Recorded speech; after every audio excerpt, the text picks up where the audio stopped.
All right, before we get started, please make sure you get your notes for your concept 2 out. So make sure you have that done so you can put these in here. We're going to look at function notation. So we have 2 different functions up here. The first function is our f of x, and our second is our g of x. So remember, the f of x function, what you're looking at right here, is just saying, hey, let's name this f of x, call it the f function, but this is actually the function. This is the thing that's doing stuff. So when you look at this one right here, this is saying, hey, take the f function, this thing right here, and everywhere you see this x, switch it out and make it a 3. So that's what we're going to look at first. So we are going to write anywhere where there is an x, we're going to put a -3. So if you notice, I put some parentheses in here because it does make a difference. We're putting 2 little parts, a negative and a 3, into where just one part used to be. And so it's important for you to recognize that this little guy here does need to be squared. The whole x needs to be squared, making that into a positive 9. And then this whole guy here needs to be multiplied 2 times a -3, which gives us a -6 plus 3. So all of that fun stuff is equal to what? 9 plus 3 is 12, minus 6 is a positive 6. So again, you just plug the 3 into everywhere where you saw the x. Now I have just a fun little guy right here, just to show you that if for some random reason there wasn't a number and there was just a symbol there, you would do exactly the same thing. You would still put a spot for whatever it is that's in there. And in this particular case, you would say, well, you know what, since that's a star, I'm going to put a star here and a star here.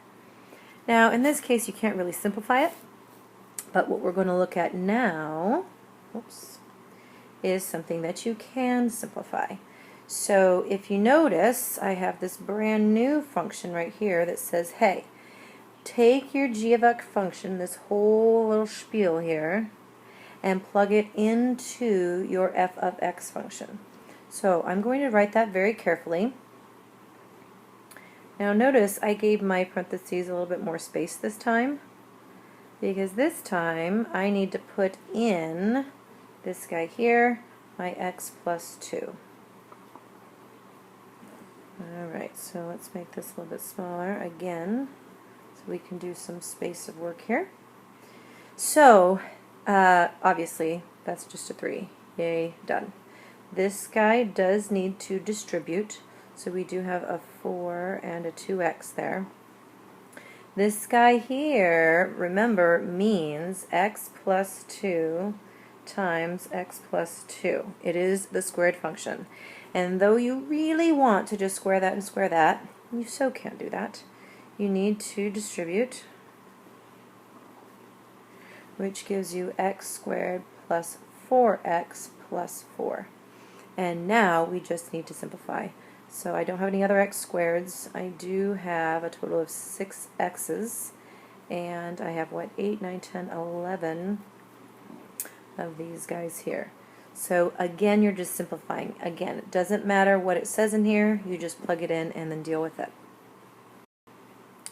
We're going to go ahead now look at some function operations that you can do. Remember, this is just naming things, so this is just a nice, easy, simplified way of saying, could you please take the f function, this guy here, and add it to the g function, that guy there. Or take the g function, this guy here, and subtract from it, that guy. Or multiply this guy times that guy. So again, each of these little guys here are just calling out to the names of the 2 functions. So again, this is just a name, and that's just a name. So let's go ahead and do some real quickies. When you do your addition, it's really pretty simple. There's really not much you need to be careful of, because when it's a plus right here, there's really nothing you need to do in terms of distributive or anything like that. So we're going to go ahead and simplify that, which would give us x squared plus 5x plus 6, and that would have been my final answer for that. Again, not a real big problem. All right, let's make this a little bit smaller so I have a little bit more space. Okay, so now we're going to check out this guy here. So it says to take this function here and subtract. Now watch what I'm doing. Why did I put that negative there?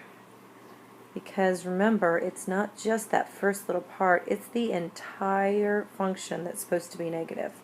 So be careful to simplify. These parentheses are key to keeping track of what you're actually doing. Very important. And watch that. Did you see that? I just already did it because I was talking and doing math at the same time.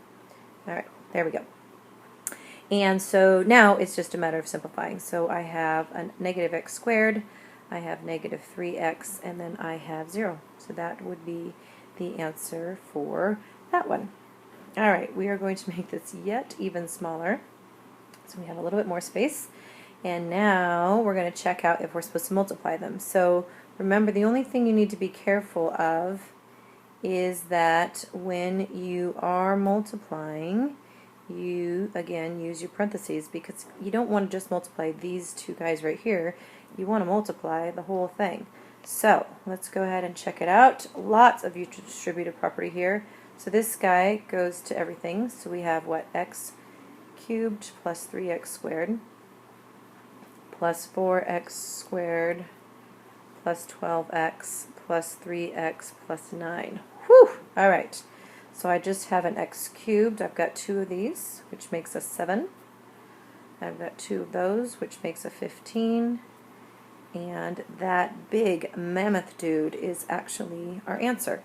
So those are pretty straightforward, just remembering you need to use distributive property. And you should be good to go. So the last operation, you may have thought, we haven't done division. Oh, but we're going to do division now. So let's give ourselves again some more space. There's 2 things that you need to be careful of when you're doing division. One is that you make sure you are simplifying things. You always have to reduce it when it's a fraction. Now, I'm fairly confident that right here, some of you guys are like, ooh, let's just cross them out to reduce them. Well, the problem is that we can't cross those off and reduce them. So, oopsies, that is not working out how I wanted to make it. Okay.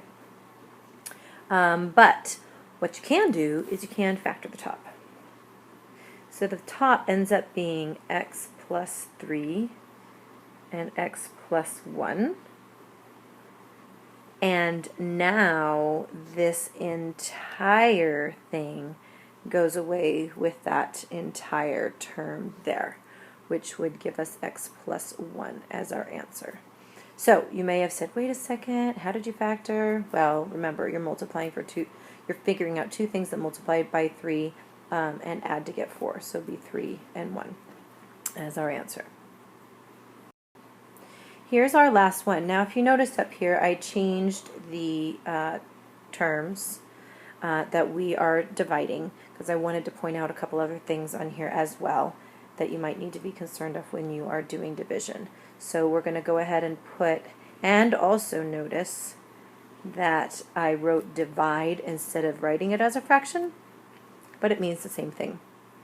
Again, very, very tempting to say, ooh, x, go away, or make the 2's go away, or things like that. You can't. It is distributive, so we do need to factor this. Remember, you can only reduce things if it's multiplication, so I have to make this into a multiplication problem, which I can because 2 and x goes into the top, and you're left with an x term here, and then here you're left with just a plain old 2.